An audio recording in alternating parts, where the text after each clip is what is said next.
Conversas Financeiras, um podcast da Rádio Alfa com o apoio do IIB. Olá, seja muito bem-vindo a mais um podcast Conversas Financeiras, o seu programa de sensibilização e educação financeira aqui na Rádio Alfa. E hoje conosco em estúdio para nos falar de questões sobre avalistas temos a doutora Elsa Almada, especialista em gestão de risco. Olá, seja muito bem-vindo ao nosso podcast. Olá e agradeço desde já pelo convite.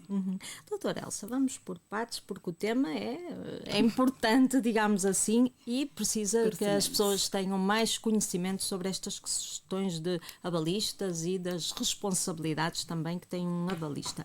Mas, antes de mais, o que são avalistas? Chamamos de avalistas as pessoas e as entidades que assumem a responsabilidade por conta de outras pessoas que contraíram créditos numa instituição financeira, ou seja, são as pessoas que vão garantir o cliente ou o devedor numa data futura, caso estas pessoas deixarem de pagar a instituição financeira. Ou seja, então os avalistas servem para dar garantias, de certa maneira, aos bancos, é isso? Isso mesmo. É uma facilidade que o cliente, ao solicitar o crédito, por causa das suas condições ou algumas limitações a nível financeiro ou em termos de recursos, é necessário apresentarem algumas avalistas com capacidade financeira para reforçar o contrato de financiamento, mas com compromisso que, caso o cliente não assumir as suas responsabilidades conforme o contratado, eles vão pagar o crédito. Então é uma garantia, por exemplo, às vezes as pessoas dão a sua hipoteca da casa, é a mesma coisa ou não? É semelhante em termos de garantia, mas com hipoteca apresentam imóveis, mas nesse caso é a própria pessoa que apresenta como responsável para pagar o crédito, ou seja, aquela pessoa que está a assumir o crédito em que a outra é avalista, caso a primeira que contraiu o crédito não pagar, a que foi identificado como avalista vai se responsabilizar pelo pagamento do crédito. Ou seja, se eu incumprir, a pessoa que ficou, digamos, como avalista em meu nome é que vai ter que pagar o que eu não cumpri, é isso? Justamente. E isso compromete também a sua capacidade financeira. Há diferentes tipos de avalistas ou não? Podemos ter avalistas, digamos, particulares ou mesmo entidades ou empresas. Temos avalista, por exemplo, Estado, temos empresas que avalizam a própria empresa quando é do mesmo grupo económico. E está tudo dentro, digamos, do mesmo grupo de classe profissional, os avalistas? Não necessariamente. Quando são empresas, são avalistas, por exemplo, quando usamos a casa-mãe para garantir a filial.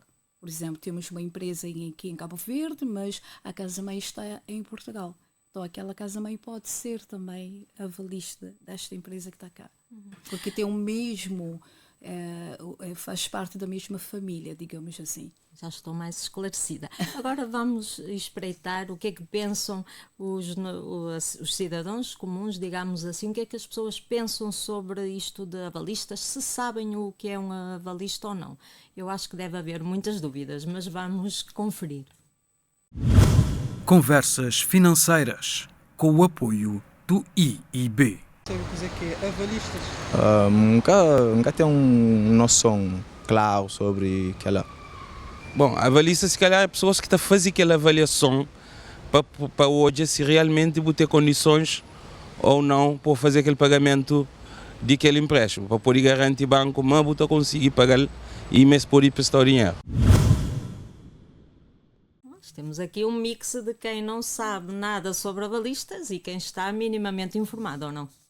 Há uma necessidade de informar melhor sobre o papel dos e avalistas. A importância de ser avalista, porque há muita responsabilidade adquirida à pessoa que assume o papel de avalista por conta de outra pessoa. Até o cidadão comum será que tem noção que é possível recorrer a um avalista, digamos assim? Tenho percepção que sim, mas só não sabem da importância ou da responsabilidade neste papel. Muitas pessoas dizem, vou recorrer a uma avalista ou ter utilizado também um fiador, mas, no entanto, as pessoas assumem, às vezes cegamente, sem saber da responsabilidade que estão a contrair junto com o próprio cliente. Exatamente, esta era a minha próxima questão, é que responsabilidade é esta tão importante que afinal têm os avalistas, digamos assim? A responsabilidade dos avalistas é responder pelo crédito, pela dívida, se o cliente não pagar. Em última instância, serão recorridos aos avalistas, os bancos recorrem aos avalistas para a cobrança da dívida onde o primeiro cliente, ou o devedor, assim podemos dizer, não fez o pagamento. E há vantagens em ser avalista? Por exemplo, se eu quiser ser a avalista de alguém, que vantagens é que eu tenho, digamos assim? A vantagem é uma vantagem, posso dizer, social, em ajudar a pessoa. Pode ser uma pessoa amiga, pode ser uma família, às vezes também pode ser a própria empresa sua, a contrair um crédito junto de uma instituição financeira. Esta é a vantagem. Caso a pessoa tenha uma capacidade financeira e pode ajudar a outra também em contrair um crédito. Agora, há uma desvantagem.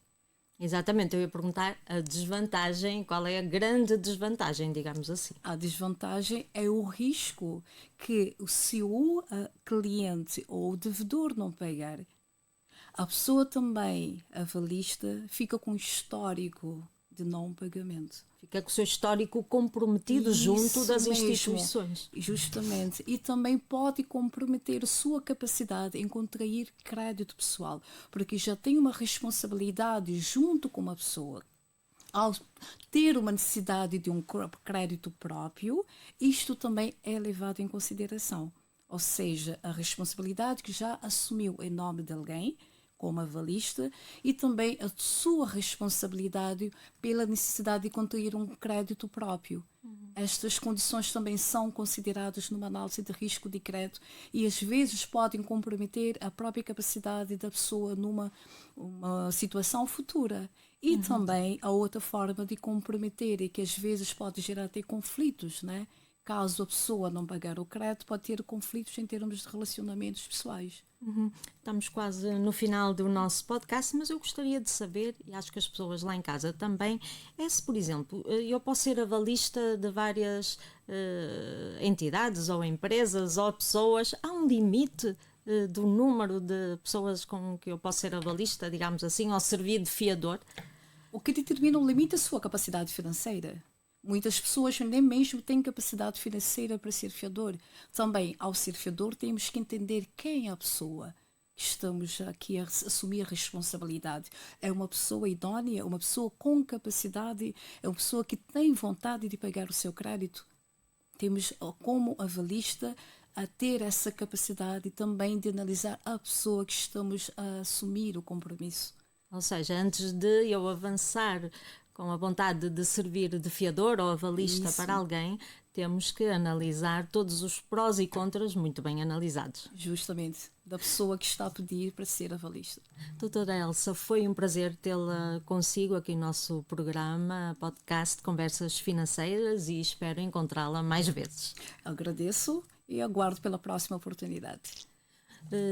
Você lá em casa já sabe, fique desse lado e aguarde com muita expectativa mais um podcast Conversas Financeiras. Até lá, fique bem. Conversas Financeiras, um podcast da Rádio Alfa com o apoio do IIB.